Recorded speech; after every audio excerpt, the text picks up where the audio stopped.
What's up, everybody? Welcome to DFS by the Numbers. This is my DFS NASCAR strategy and breakdown video for the Federated Auto Parts 400.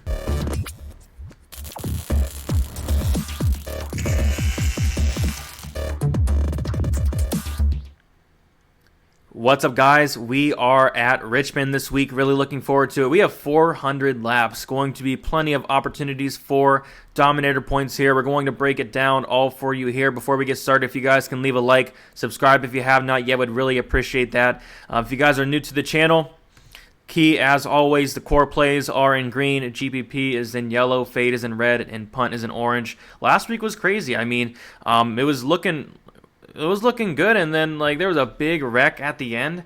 Harvick ended up winning, and I had 50% Harvick, so that actually, I didn't think it would, but it actually helped me out a ton. So I don't know, it's going to be some good racing here on a track I really like. It's going to be really fun, lots of laps to lead, like I said, 400, and we're going to talk about it here right now. Starting with up at the top, we got Denny Hamlin. Starting 7th, average finish of 5.83 in his last 6 races, 5 top 5s. He's led 65 laps here in the last 6 races as well, 11,600. Taking a look at his current form here, average finish of 6.67 with a win, 165 laps led. Hamlin's been fantastic lately. He really has. So I do think he's in play. I do like, we'll talk about him in a little bit, like Harvick and Truex a little bit more. But still, I think Hamlin's in play here, most expensive. I think he's going to be a little bit lower owned than Harvick and Truex and all them. But I do think he is for sure in play. He has that upside. He's been fantastic this season. I've been really surprised with what I've seen. He's been good. So Hamlin would not be surprised if he went out here and dominated some laps. But he is definitely in play for that top 5. But for him to be in the optimal lineup, you do need him to dominate some laps. Kevin Harvick starting on the pole. I like it a lot. I mean, we saw last week Elliott was able to dominate a lot of laps on the pole. It seems like whoever's on the pole this year just hasn't been able to get it done. Harvick, last time he was on the pole, he wasn't able to get it done. So I don't know. He's obviously really capable of leading laps. He's pretty decent here. Average finish of 6.33 in his last 6 races with 4 top 5s. He does have an average finish of 9.8 here in his career, with 3 wins in his career as well. He's led 1,139 career laps, which is the 3rd most on the slate. So, I mean, Harvick is capable of dominating, starting on the pole. I do like that quite a bit. He should be able to get out there and lead some laps early. It's just, I don't know, it seems like the pole is cursed this year or something, but he should go out there and dominate laps. So I do like Harvick quite a bit. Taking a look at the track type history, for Harvick in his last 20 races, 139 laps led, no wins. Wow, no wins.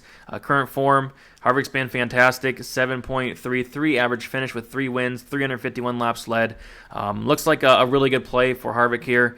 It's just, is he going to be able to go out there and dominate those early laps? I'm leaning towards yes. Maybe you could pivot off of him, get a little different, but he should be pretty high owned here. Martin Truex Jr., probably my favorite play on the slate. He is absolutely fantastic here. Average finish of 8.17 with 2 wins in his last 6 races, 777 laps led, which is best on the whole slate. He did have a did not finish where he finished 20th. His best finish was first where he won, obviously. And yeah, Truex is a good play here. He's going to have that place differential. He's going to have dominator upside as well. I do think he can get out front, and he's cheaper than Hamlin. He's cheaper than Harvick. I like it a lot. He's probably going to be my highest owned play on the whole slate here. Yeah, he's been fantastic. I know current form, average finish of 6 in his last 6 races, which is the best on the slate. Does not have a win though. 5 top 5s, 308 laps led. I think is in a smash spot here. He just got, like I said, he has a place differential. He has that dominating upside as well, and that's something we really like in a play, and he's 10,900. So give me all the Truex this week. One of my favorite plays, if not my favorite play. Chase Elliott, not overly interested in. Average finish of 11.33 in his last 6 races, starting 12th. So going to be some place differential. Is he going to go out there and lead laps? Maybe. I just like the guys around him a little bit more. Brad Keselowski, more than capable dominator here at 10,100, starting 9th. Going to have some place differential. Average finish is 6.83.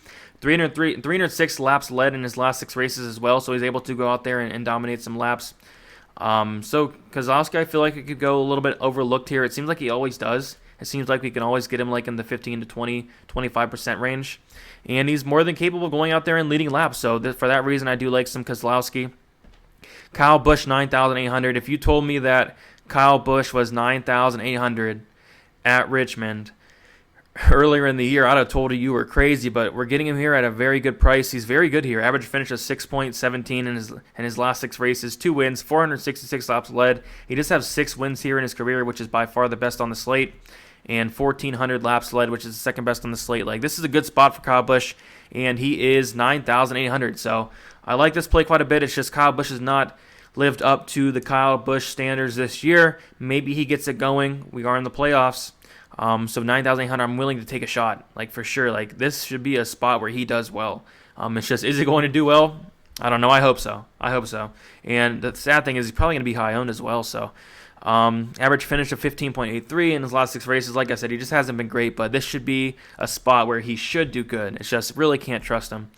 Ryan Blaney, 9,500. The price is intriguing. Not the best history here with an average finish of 22.83. He did not finish one of those races where he finished 36th. Best finish being 17. I mean, the price, 9,500, it's not bad. He's starting 15th. You're going to get place differential. I don't really see him getting up front. Might just not have much Blaney this week. Just not great. Not all that great here. Average finish of 25.5 in his last 8 races in his career here. Not all that great. So might just stay away from Blaney for the most part this week. Although the price is a little bit intriguing for a guy like Blaney, and starting 15th is a little bit intriguing. But we need dominators. Dominators are key, especially on a 400-lap slate here. Joey Logano, speaking of dominator potential, Joey Logano starting 2nd, so maybe he gets that early lead with Harvick. Maybe he gets it after that competition caution. Average finish of 5.67, so he is really good here. He does have a win, 4 top 5s in his last 6 races as well. 169 laps led as well here in the last 6 races. So he is capable of leading laps. We saw earlier in the year, it seemed like no matter what race it was, Joey would be up there and dominating laps some point in the race. And I could see that happening here. 9,300 is just way too cheap to pass up for a potential dominator. Kurt Busch, not all that interested in, as with Eric Jones, 8,900, not all that interested in. Jones average finish of 20 in his last 6 races. He's not going to dominate or nothing. Neither is Kurt Busch there, so probably going to stay away from those two. Jimmy Johnson, interesting in starting 18th, average finish of 9.17, and Johnson's been pretty solid lately. Take a look at his current form. I know earlier in the year it seemed like he would crash every single week, but it seems like he's getting it together as of late. Average finish of 11.9. He does have, average finish of 10 in his last 6 races, so he's definitely getting it together. 6 top 20s, 3 top 10s, 2 top 5s. I think the upside's there for Jimmy Johnson. I think the top 10 upside's for sure there. 8,700 I think is a good play. Almirola, average finish of 14.5 in his last 6 races, starting 10th. I do think it's in play right in that 8,500 range. I don't hate it whatsoever. There was a point in the season where he was finishing like top 5 every single race. Maybe he's able to get a top 5 here. Top 10 is definitely in play as well. I don't hate Almirola at 8,500. Clint Boyer, same thing. I mean, I do think he has that top 10 upside. Don't see either of these guys going out there and dominating, but maybe they can get in that top 5, and at that point they could be in the optimal lineup. Ricky Stenhouse Jr., 8,100. He's starting 23. Average finish of 15 in his last 6 races. I don't hate it. I think there's some place differential upside, but I'm not in love with the play as a whole. Average finish of 19.1 in his 14 career races. Not really, the best play in the world, but decent price, decent place differential. Austin Dillon, Alex Bowman just starting way too close up. 7,900, 7,700. Both, not the best here. I just don't really see a reason for playing either of these guys. Not going to dominate laps, most likely. Would be very surprised if either did. Not going to most likely stay in that top 5 throughout the race as well. So only see him going backwards at that price. Just don't really see a point in playing them. MBD, 7,500. Really intriguing price here. Not the best course history, but we can't take a look. Track history, but we can't take a look at that too much because he is in that new equipment. Taking a look at the current form for MBD here, average finish of 15.3. It seems like we see him in the top 10 a lot, but he can't really keep that throughout the race. It seems like we see him in the top 5 and then just seems to fade throughout the race. So hopefully he's able to keep it going throughout the whole race, because starting 16th, 7,500 is very, very intriguing to me. And I do think he's going to go under-owned because it seems like he's always under-owned. So MBD starting 16th, 7,500, very good price there. I like it quite a bit. William Byron starting 5th, just starting way too close up for me. It's just really hard to play him. I only see him going backwards here. Don't see him dominating laps. No really point in going there with William Byron. Cole Custer starting 13th. His one finish at this track, he did finish 26th. Taking a look at the track type history for Byron, Custer average finish of 30 in 3 races. Not all that great. Current form for Custer, average finish of 18.3. Starting 13th, not in love with it. Don't really see that top 10 upside. I'd rather go down and play Christopher Bell starting 26th. Christopher Bell, taking a look at his current form here. Christopher Bell, average finish of 22.33. But the thing is, we're finally getting Christopher Bell at 7,200 and not 9,000. So he definitely isn't played, and we're going to have a lot of place differential upside with him. Solid price as well. I do think he's capable of having a good finish. Bubba Wallace, starting 30th. There is place differential here, just way too expensive. But I will have some. Average finish of 22.75. He does have one top 20 in 4 races. I think it's viable to have some Bubba Wallace. Not something I'm overly crazy on, though. Tyler Reddick starting 22nd. A decent play here. We'll take a look at the track type history for Reddick. Average finish of 26 in 2 races there. Oh, wow, I skipped Ryan Newman. Ryan Newman, starting 21st, my bad. And this is a good play as well. Average finish of 12.67 with 2 top 5s. I like it quite a bit. Starting 21st, he's going to have that place differential upside. He does have 2 top 5s in his last 6 races as well. Take a look at the track type history. Average finish of 12.4 in 20 races. So he's very, very good here. Decent play, decent value there.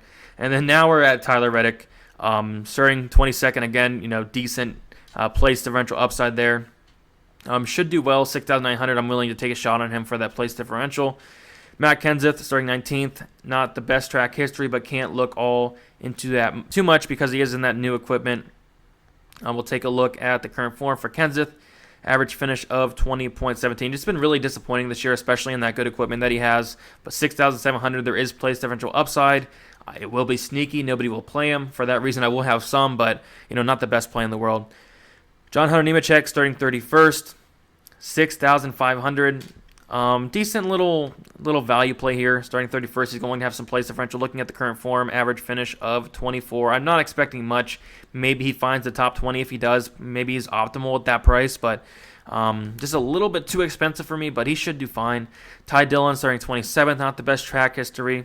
Honestly, not in love with this play. I like the price a little bit, but not something I'm overly interested in. Same with Ryan Preece starting 24th. Just not really high on either of these guys this week. I'd rather have them starting like in the 30s, and I'd rather have them like in the 5,900, 5,800 range.